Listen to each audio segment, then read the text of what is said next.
오늘 2시는 방탄소년단의 위력을 실감한 그래미가 보도한 방탄소년단 기획기사에 대해 이야기해봅니다. 이용빈입니다. 2시가 여러가지 다양한 주제와 영역을 다루지만 방탄소년단과 관련한 이야기를 할 때 가장 즐거운 것 같습니다. 그리고 그 이야기가 미국의 그래미가 보도한 방탄소년단 이야기라면 더더욱 즐거워지는 듯하네요. 오랜만입니다. 이방식 기자. 오늘 이야기해 주시죠. 네. 지금까지 이런 가수는 없었다. 이들은 아이돌인가 외교관인가. 오늘은 방탄소년단에 대한 그래미의 보도를 소개해드리겠습니다. 그래미는 2월 22일 기사로 K-pop Vietnam's BTS keep breaking records, here's why 라는 헤드라인으로 기획 기사를 보도하였는데요. 경이로운 K-pop 밴드 BTS의 기록 경신에 대해 이야기하고 있습니다. K-팝은 이미 90년대부터 존재해온 장르인데 BTS는 무엇이 다르기에 이렇게 미국이 열광하게 하는가라는 질문과 함께 방탄소년단에게는 특별한 무엇인가가 있다라는 부제로 5가지 이유를 들었습니다. 네, 기존에도 이런 류의 기획 보도는 다수의 해외 메이저 언론에서도 다루었었지만 그래미가 직접 이런 이야기를 하는 것은 더 흥미로운 듯합니다.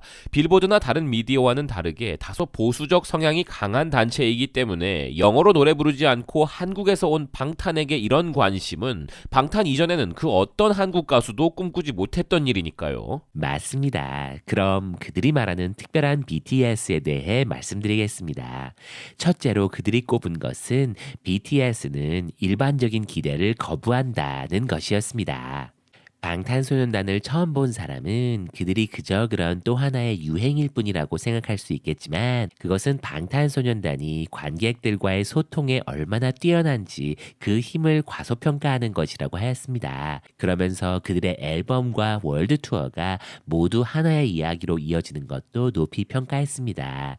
또한 그들은 일반적인 K-팝과 보이밴드의 미학을 가지고 실험하면서 장르를 넘나들며 기대치를 뒤엎어버린다고 했습니다. 또한 방탄소년단은 음악과 무대 의상을 통해 팝스타들이 남성성을 강조하던 구시대적인 발상을 거부하고 있다고도 언급했는데요. LA타임스가 방탄소년단의 콘서트를 리뷰한 기사를 인용하여 그들이 콘서트에서 화이트 블라우스나 트랙슈트와 같이 여러 차례 의상을 바꿔 입은 모습, 무대 위에서 팬들과 장난스럽게 소통하는 모습 등을 통해 황홀하게 성별 표현을 진화시켰다고 이야기했습니다. 일부 안티 팬들과 해외 찌라시 언론들이 방탄을 포함한 K-팝을 까내릴 때 게이팝이라고 노골적인 열등감을 드러내곤 해서 많은 K-팝 팬들이 언짢았을 텐데 예술적 표현과 성 정체성도 구별 못하는 그들이 꼭 읽어봤으면 하는 부분이군요.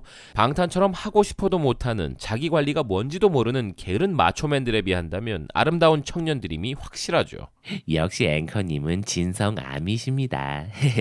두 번째 내용은 방탄의 음악은 우아하게 장르를 뛰어넘는다는 부분을 이야기했습니다. 뉴욕 타임스의 대중음악 평론가인 존 카라마니카의 평론을 예로 들었는데요. 방탄소년단의 최근 앨범들에 대한 그의 평론에서 방탄은 단순한 버블검 팝의 수준을 뛰어넘었고 EDM과 R&B 그리고 뉴욕과 사우스 힙합 등의 장르를 섞어가며 이렇게 점점 더 다양해져 가고 복잡해져 가는 사운드를 그들이 얼마나 잘 다루는지 보여주었다면서 그들은 가수와 래퍼로서도 뛰어나고 댄서와 퍼포머로서도 민첩한데 무대 위에서 그들은 매우 편안해 보인다고 말했습니다. 여기서 버블검 팝이라는 용어는 1960년대 후반에서 70년대 초반에 미국에서 10대들을 대상으로 유행했던 신스팝이나 댄스팝을 의미하는 것이겠죠. 방탄은 그저 흥행을 위해 단순히 찍어내는 대중음악이 아니라 깊이 있는 음악을 하는 밴드라는 평가로 보면 되겠군요.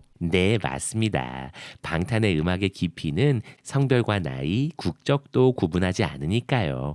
세 번째 이유는 방탄소년단 7명의 멤버들은 각각 유니크한 매력이 있다고 하는 부분입니다. 언뜻 보면 악기를 다루는 그룹이 아닌 경우에 7명의 멤버가 다소 많다고 생각할 수 있는데 진, 뷔, 정국, 지민, J-Hope, 슈가, RM은 방탄소년단이라는 팀을 형성하는 데 있어 가장 중요한 역할을 하는 점을 이야기했습니다.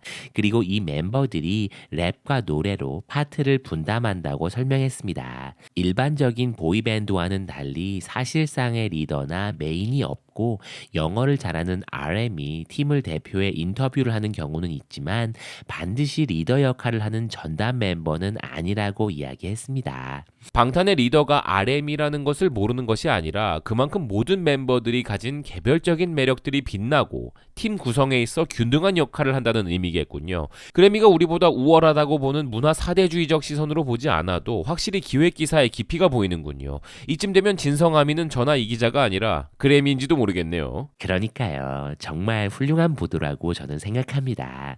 그리고 그런 깊이는 네 번째 이유에도 이어지는데요. 방탄의 음악은 팬들에게 진심을 느끼게 해준다는 부분입니다. 방탄은 좋은 사운드를 내는 법과 화려한 겉모습 그 이상을 해낸다고 하며 방탄은 건강한 정신과 자신을 사랑하는 것 등의 중요한 문제들을 다룬다고 평했습니다. 방탄은 그들 스스로가 전 세계의 많은 젊은 사람들의 롤 모델이 되어야 한다는 것에 대한 중요성을 인식하고 있으며 한국에서 K-팝 스타들은 아이돌이라고 불리는데 방탄은 그런 책임을 가볍게 여기지 않는다고 이야기했습니다. 방탄에 대한 연구와 분석이 심지어 한국 언론들보다 더 디테일한 수준이군요. 방탄의 음악은 단지 그 음악으로서의 가치를 뛰어넘어 전하고자 하는 메시지가 정말 어마어마한 수준임을 파악한 그래미라니 들을수록 놀랍군요. 그러니까요. 정말 기사가 이렇게 감동적이라니. 자자 진정하시고 마지막 이야기 전해주시죠. 네.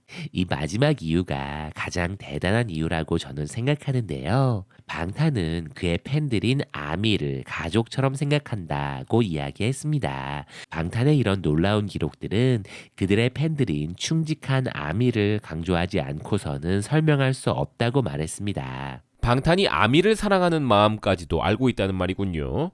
방탄이 가진 1850만 명이라는 놀라운 트위터 팔로워 수와 1560만 명의 유튜브 구독자들을 언급했습니다. 하지만 아미들이 방탄을 지지하듯이 방탄 또한 아미들을 지지한다고 하였습니다. 20대인 방탄 멤버들은 SNS로 수백만 명의 팬들과 온라인으로 소통하는 방법을 알고 있으며 팬들에게 정기적으로 그들의 생활에 대한 정보를 제공하는 부분을 이야기했습니다. 또한 일반적으로 많은 SNS의 사용자들이 SNS를 사용하면 사용할수록 소외감을 느끼게 되는 반면 방탄소년단의 SNS 페이지를 보고 있으면 점점 더 긍정적인 생각을 갖게 해준다면서 그렇게 방탄소년단은 서로를 지지해주는 거대한 가족을 만들었다고 말했습니다.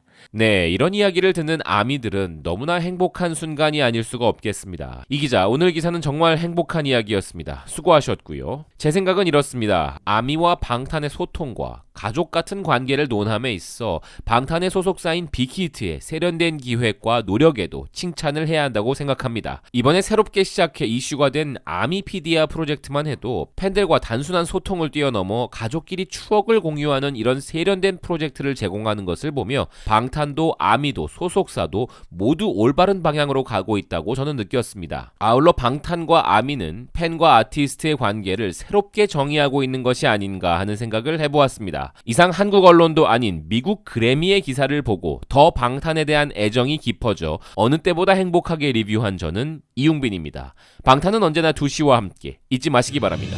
감사합니다. 방시가 왜 그냐 또. 너무 뿌듯하고 너무 기쁘고 아미란 게 자랑스러워.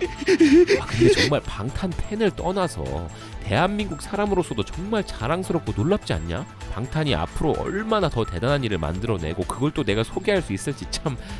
방시가 그만 울어. 치맥 사줄게. 뚝. 네, 반반으로요. 뭐냐 무섭게. 어쨌든 가자. 야, 한 잔 찍으리러. 2시긴 아직 잘라나?